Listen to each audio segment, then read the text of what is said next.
Petugas jaga kosong sebuah mesin ATM di lingkungan Pemkab 4 Lawang hampir raib.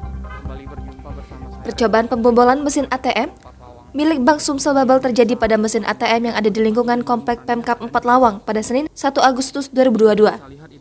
Beruntung aksi percobaan pembobolan ATM ini gagal di mana dikatakan tidak ada uang tunai yang hilang, akan tetapi mesin ATM dalam keadaan tidak bisa lagi digunakan.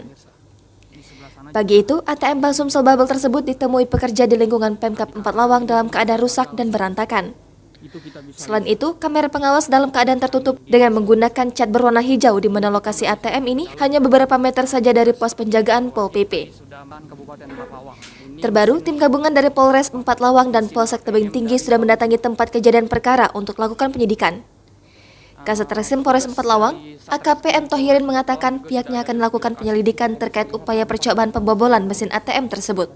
Ia menjelaskan dalam melancarkan aksinya, pelaku menggunakan alat las dengan merusak bagian casing pintu depan berangkas ATM, akan tetapi belum berhasil. Sementara itu, Kasat Polisi Pamong Praja 4 Lawang, Asnan Gozali, membenarkan jika tidak ada penjagaan petugas terkait di lokasi terjadinya pencobaan pembobolan tersebut. Menurutnya, untuk ke depan pihaknya melakukan koordinasi bersama Sekda ataupun Bupati petugas yang lalai saat bekerja. Jangan lupa subscribe, share, komen, dan like ya!